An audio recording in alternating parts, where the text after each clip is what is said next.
welcome to the next video for Bingham Chipmunk. And this week we actually saw Frozen, which is the new Disney. And yeah, hopefully you guys have seen it. If not, you probably should see it. That's the really short video, isn't it? Really. But, yeah, we're going to discuss spoilers. So yeah. So if you care, which you should, you probably should go see it first. To be fair, this video is titled Frozen. Why would you click on it if you haven't seen it? But yeah. But yeah. Okay. I don't really know where to start because there's so much to it. But it's the kind of the very basic story of Disney that love conquers all.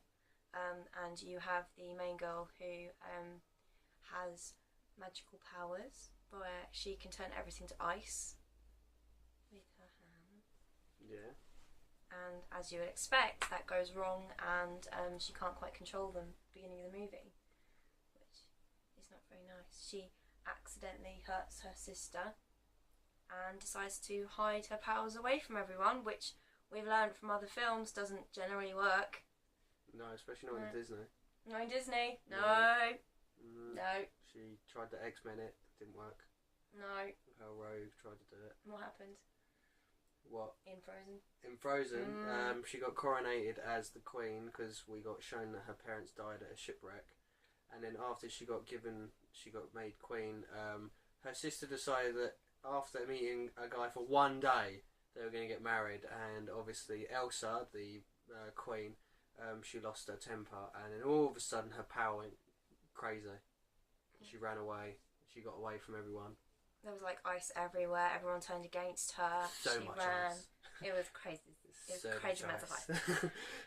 She ran away. Everyone was left thinking, "Oh crap, she's a witch," and we all kind of terrified. Yeah, she basically plunged the whole kingdom into Christmas. Yeah, didn't it? Kind of like Narnia. Really. Yeah, the witch in Narnia. Yeah. She went to live in the sort of the woods. An ice palace. In her ice palace, which was amazing, actually. And her sister spent the film trying to get her sister back. She accidentally gets sort of an ice blast to the chest, which isn't very helpful from her sister. No, because we get told at the beginning that if she gets an ice blast to the head, these troll things can help her, but if it's to the heart, then they can't help her. It's kind of, it's almost irreversible. Almost. Nothing's ever certain. Not in Disney. Not in Disney. An act of true love will melt her heart. Yeah. So. On the way to try and help Elsa, her sister, is it Anna? Anna, who was her sister, wasn't it? She meets, I can't remember his name, but I remember the name of his reindeer, Sven. That's really bad. Can you remember his name? No. Carry on. But yeah, she meets him and he helps her to go and find, I've even forgotten her name now, the main queen. She goes to find her, and then along the way they meet like a snowman that's real, that can talk and everything. And then after Anna gets the ice blast, she gets rushed back to the kingdom by Mystery Man and Sven. And the guy that she sort of fell in love with after a day, Hans, I know his name, he revealed his true intentions. Yes, What was his true intentions? His true intentions was to take the throne! He wants to take the Iron Throne. Oh no, wrong. Sorry. Wrong thing. Even though there was a lot of similarities to that TV show that you were thinking of. Yeah, seeing as winter is coming. Winter came.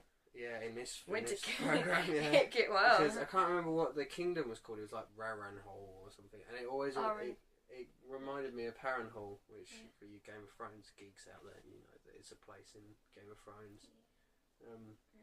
But yeah, in the end, it was an act of true love that saved her. But we'll leave it for you to watch it. But it wasn't the kind of true love you would expect.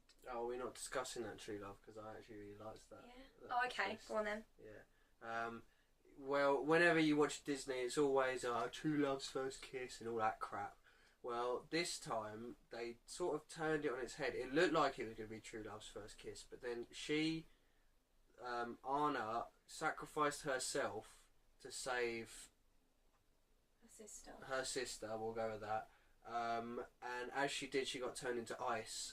But then, because she was making an act of true love to save her sister, that's what saved her. Which I actually really liked. It was a really new twist. Yeah, it went against the old conformity of Disney. It doesn't have to be about, and it wasn't about, kind a of guy love. and a girl. It wasn't about the prince and the princess in this film. It was a different type of love. It was her love for her sister, which was pretty. I actually really liked that. I thought it was really good. It looked like, really this film looked like it was going to go for the usual Disney sort of way, but no, it didn't. It was different. It was different in all the best kind of ways as well.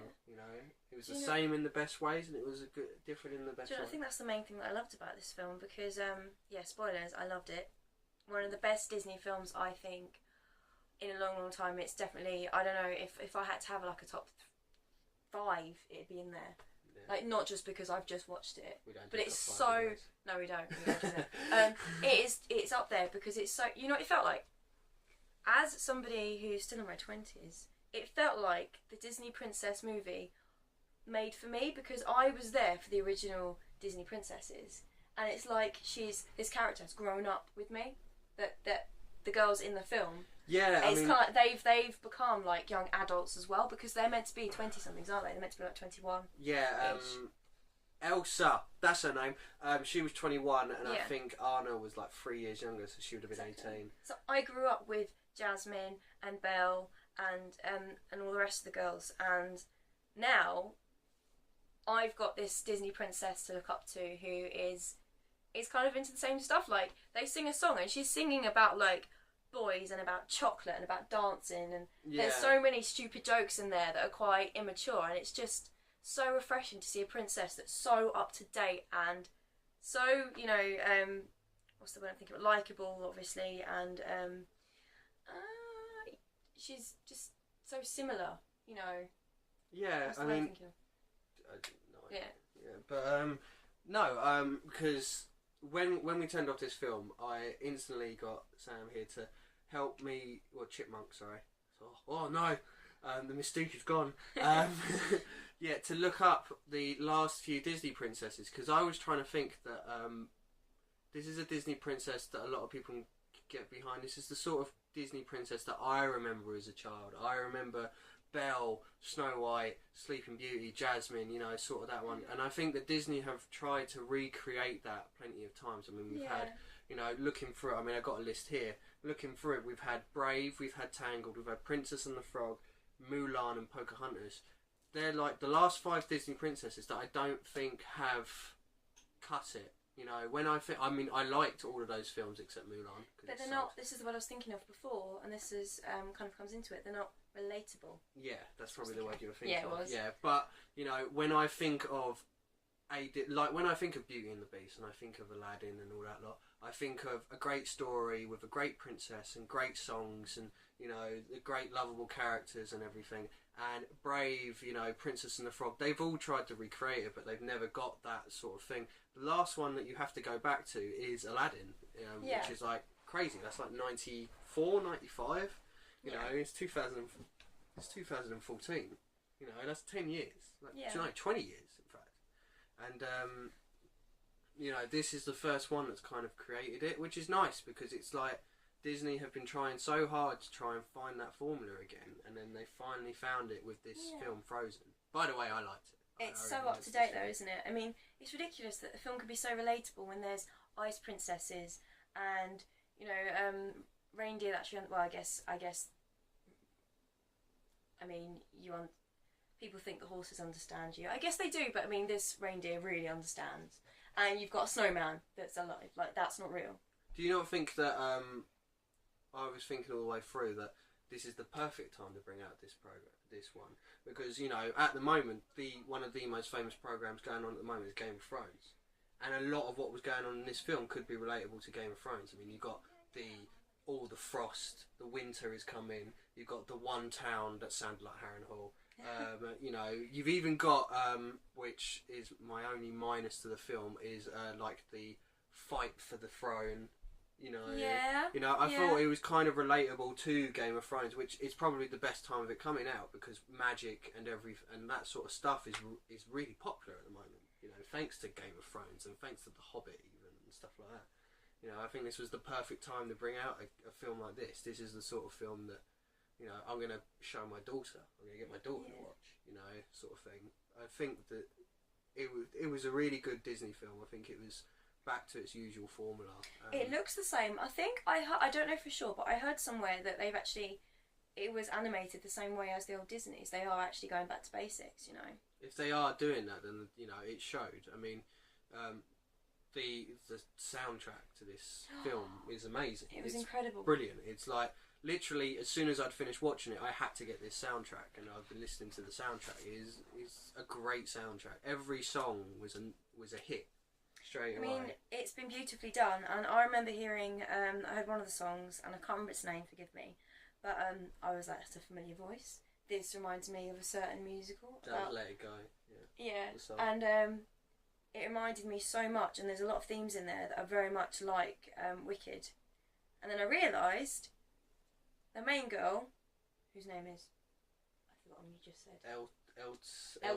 Elsa. That's it. I don't know if it's just a normal voice and a singing voice, but a singing voice is actually Idina Menzel, which she's the main character in Wicked, and her voice is phenomenal. Like, it's beautiful. There's some incredible songs in this.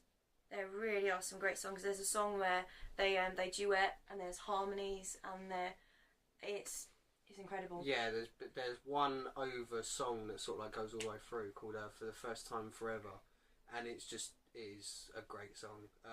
There's another song like right at the beginning, Do You Want to Build a Snowman? Which sort of they used this song to sort of describe how basically the girl Elsa, she has to be separated from Anna because she accidentally hurt her and she has to be locked away, and they use this song to sort of like describe how they've had to grow up not being together, and it also tells how the parents died and everything. In this one song, they managed to fit it all in. Like right at the beginning, do you want to build a snowman? She's like saying it all excited and everything, and then right at the end, she's saying it depressed, knowing that her sister isn't going to want to build a snowman because she's been asking her for years. You know, this poor little girl Anna, she's being protected, but she's also being punished because she never gets to see anyone. She lives in a castle her whole life and doesn't see anybody. You know, and they used that one song to describe it all. It was brilliantly done. The songs are written so well. I've noticed it for a fact in 2 songs, but I'm sure it happens all the way through. There are a few songs where there are gaps and you know what should be said, like the meaning in the song, but it doesn't get said. Like in that song, there's a perfect space for you. Like, I can't remember what it was, but it's like, do you want to build a snowman? And there's it sounds like it should go, yes I do, at the end, but it doesn't say it because you know that's what she's thinking. Yeah, and then she doesn't say it. Yeah, she just says go away, and then she says okay, bye. But it's perfect. Like, you say it, and it's almost like it hits you. It hits you right here because you know that's what she's thinking, and it's mad that you can write a song like that. Yeah. And there's the joke in the snowman. Yeah, the little snowman. Like, he does a song about how he wants to experience summer, and obviously a snowman can't. It's so depressing because you're watching it and it's heart wrenching because you're just like, oh, if only he knew. This is so awkward. And I think he kind of like he goes on about how he wants to. I think it's like cuddle, and then it's like I will end up so happy. Yeah, you know, because obviously cuddle is meant to be puddle. He's staring at a puddle at the time and just sort of. Yeah, it's really well thought out. It's so good. Some of the jokes with the snowman were so stupid but so well thought out at the same time. There was this one joke that took me a couple of seconds to get, where he's running down this hill and he's like piled up. It's like his head, the big, the bottom bit of the snowman, and like a little bit for his chest. And he's like, I'm so out of shape, meaning that the shapes are the wrong way, but it's kind of like I'm out of shape because he's not fit. You know, it took me a while to get it, but it was really. I was laughing for like I don't know, like 10-15 seconds before you went ah. Yeah. I get it. And also, I mean, I don't think that every Disney film should do this, but there were great callbacks to old Disney. Yeah, definitely. A lot of good callbacks. Like there was a really tiny one. There's a main one, which I will get onto, but there's a really tiny one where during I think it's Do You Want to Build a Snowman or For the First Time Forever, Anna is got her feet up to the clock, and it's almost exactly the same as Alice in Wonderland. You know, the way you look down and feet. Yeah, you did. And then the main one that you can see, it's Beauty and the Beast. Everything seems to be like Beauty and the Beast. You know, she goes out to go and save this person on a horse. Then the horse chucks her off and leaves her in the middle of a forest. And then as it comes back, it even comes to the fact that the horse comes back and they use the same words. Whoa, boy, calm, sort of thing. And that's done Beauty in and the same Beast. way, It's exactly the same as Beauty and the Beast. Which isn't, that's not a criticism at all. You know, Beauty and the Beast is probably one of the best Disney films of all time. Yeah. You know, if you're going to use anything, use Beauty and the Beast. Well, yeah. If you're gonna take inspiration, take it from the best. Yeah, exactly. So, you know, sort of thing. But it's just mad. It is a very good film. As you said, the woman from Wicked, isn't she? Yeah. Which I actually said halfway through the film, didn't I? That I haven't actually seen Wicked, but I obviously know what it's about. And if you're going through like 3/4 of this film, it's a lot like what I expect Wicked to be, because it's like this person that's scared and everything, but then she's cast out and she looks like she's going to become the villain. From the outside, from an outsider's perspective, she looks evil because you think she's turned everything to ice, she's run away, she's hurt her sister, and she's locked at, she's just there on her own, she's made this little twisted castle for herself. And then but got inside, the good sister coming she's to just help terrified. her. She's terrified and she's alone. Yeah. No. And then you got the good sister who's coming to help her, It's a lot like what I expect Wicked to be. I mean, I haven't seen Wicked. You're the one that's seen Wicked. But that's kind of what I think Wicked is like. Someone's being quiet because she wants to take me to the Wicked. Yeah. But no, it's got those lovable, stupid characters like the reindeer and the snowman. But it gets evened out because even though the main story is very, very basic, it's dressed up, but it's very basic and so serious, Yeah. I mean, I have the criticism that Disney obviously don't know how a royal family works. Obviously. I mean, watching Game of Thrones, by the way, if you play by the Game of Thrones, you either win or you die. Like, the Queen is locked up, even though the Queen could never be locked up because she is the Queen. You can't arrest the Queen. Yeah, so she's locked up, and then that means that if the Queen is locked up, she's Queen no more, so it goes down to Anna. And then the Hans, who turns out to be evil, has Anna in this room where he's going to try and leave her to die. But all he does is he walks out and he goes, oh, by the way, she's dead. But not before we said our marriage vows, in front of no witnesses, which would never work. Yeah. And then it's like, oh, that makes me in charge. I'm the king, so that means that you must kill the Queen. No, that would never happen. That makes no sense. Shame on you, Disney. I did not like that bit. That's the only criticism I have for the film, in the fact that that would never, ever work. I mean, not only is she Queen, but also they wouldn't just believe that they'd said marriage. Who said the marriage vows in the middle of the room? Yeah. You can't say your own marriage vows to each other. It has to be a minister and witnesses and everything. But I mean, just why didn't her gloves turn to ice? And why it is But we're not doing that because it's brilliant. It doesn't say. It is a brilliant film, but you've got these little bits there that sort of shows that Walt Disney is still human. They're still making stupid mistakes. Like, do you not watch Game of Thrones? Do you not know about royal families? I think they're busy making really good movies. I don't care. You should know about your royal family. Even if you take Game of Thrones out of it, you should know your royalty. You've been writing about royalty for, 50, 60 years. Well, the foundation of Disney is princesses, Sleeping Beauty, Snow White. The point is they all have royalty in them pretty much. And you just seem to, and I get that he was meant to be evil and that he was meant to be having this plan, but he switched so radically, from nice to pure evil sort of thing. He was gonna kill the witch, and And by the way, at the end, when Anna sacrifices herself to save Elsa, they're on this massive ocean that's in front of the kingdom. But apparently, people who are in the castle could see what was going on down at the sea. That's ridiculous. It's just ridiculous. That's exactly the same as in Aladdin, where Jasmine could see everything that was going on in the streets. I guess so, but then you can't really. I know that's the point of reviewing a film, but you can't be too harsh on Disney because at the end of the day, I don't know, like monkeys can't talk. No, this is like, true. You can go through every Disney film and there's definitely flaws. But yeah, but this is true. But then you're talking about this was the same distance as 10 minutes earlier. The snowman was using an icicle as binoculars because he couldn't see that far. I guess so. And then all of a sudden, this group of people could see that far. You know, sort of thing. You know, there was a couple of inconsistencies, but it doesn't take away from the film. You know, it didn't take me out of the film. It was just like niggly things that it was like, well, that's just silly, sort of thing. I just, apart from that, it was flawless. Like I said, I love how modern day. This is a modern princess for a modern for modern times, and I love the fact that, you know, one of the girls, she woke up with really bad bedhead. You know, she sings a song where she's like, oh, I'm going to meet the prince and I'm going to scoff some chocolate because that's what I want to do. And it's like, she's not ashamed of eating, you know. No, exactly. Because you're taught to be, you know, beautiful and slim and all the rest of it to be a princess. She was, fair enough, she was. You know, she wasn't exactly chubby, but I don't know, it was just so modern.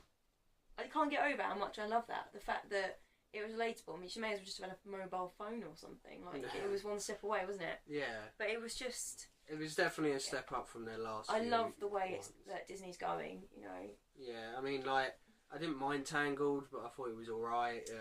Same as Princess and the Frog. You know, I quite liked Princess and the Frog, but it's just okay, you know. It's nice to see that they can hear out of the park once in a while, you know, sort of thing. No, and it was just, like you said, they were kind of relatable. I mean, they're probably not relatable to fat people, but that's because you're fat. Disney, people need to come to the conclusion that Disney will never ever have a fat princess.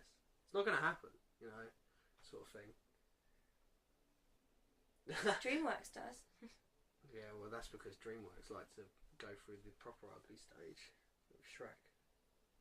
What? We don't discriminate here. We're not discriminating. It's just, you know, those people that always complain that Disney always have these women that are, you know, completely beautiful and everything. Well, that's the point of Disney. You know, that's the reason why. You know, Disney is, you know, the fairy tales. Yeah, I guess it's the people's view of perfection, isn't it? It's what society says is perfect. Exactly. 3/4 of Disney's stories are old fairy tales that have been passed down. Yeah. So that's the reason why Disney is like it. You know, I don't understand why people complain about that. I just that's me. It's a very strange ending to the review. Yeah. But I loved it. Absolutely loved it. I know I'm going to be learning the songs. It was definitely brilliant. I've got the album now, so I'm going to be listening to it quite a bit. You know, but it's probably the best Disney film I've seen in a very long time. Very long time. And that includes Pixar, actually, which is quite a big one. I think that's a new fave for you then.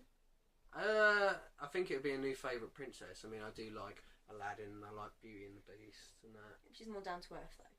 Yeah, I mean, she's better. This is better than like Alice in Wonderland, Sleeping Beauty, Snow White, I think. But then that's because I'm a boy, they're girl ones, aren't they? Also, she's not ditzy. Like, they're not ditzy. No, they're very smart characters. Yeah, whereas a lot of the others are a little bit airy-fairy. I mean, Snow White's away with it. I mean, she does talk to animals. But that's comparing them, and that's completely different. I mean, I didn't. Going back to the Hans character, he risked his life to go and save Elsa and Anna, and then he completely switched to try and kill them. Why not just let them die in the wilderness? Not guaranteed, is it? I don't know, but that's flooring and it's less dramatic. Yeah, I know. But yeah, out of 10. 9. 9 out of 10. 9 out of 10. Yeah. I think I'll have to go for loved it. I'll go for an 8, just because I want to be less than 9, because you're 9. But but yeah, no. But there was great music, great story. I mean, it was a basic story, like Sam said. Chipmunk has said, but you know, it's definitely good. It's fun for everyone. You know, the adults can enjoy it. There's a few not rude but adult jokes in there. The girls, like I said, whatever age you are, as adults can appreciate it because it's just more modern and you've grown up with princesses. The kids can enjoy the snowman and the reindeer and anything really, but they go with it. So there is literally something for everyone. Yeah. And you know, the songs, it's funny. I was laughing a minute. Yeah, which is a testament to Disney. You know, it's one for everyone. So heart wrenching. But yeah, you should definitely go see it. Watch it. We recommend it. It's a a great film. Definitely. Yeah. Best film out in ages. Actually. Yes. Well, I don't know about best film. We have had some great films out. But that is our review of Frozen. We have got a couple of things coming up. We have. We're not going to announce them just yet. As always, let us know what you would like us to watch. Yeah. We're pretty good at replying to any of your ideas, and we do take them all into consideration, even if we dislike the result. But anyway, ridicule it and make it sound horrible. Well, we'll try it once, won't we? So let us know what you think. Leave all your comments below the sofa, and that old classic's back. Oh below yeah, the sofa. Lovely new sofa. But yeah, our new digs. But yeah, no, thank you for watching. Like Chipmunk said, subscribe, like, comments, anything like that. And that was our review of Frozen. So we'll see you next time. It will be very soon, very soon. We got a bit of a project coming up. Bit of a big one this time. That I'm all excited about. But yes, we'll see you soon. Bye.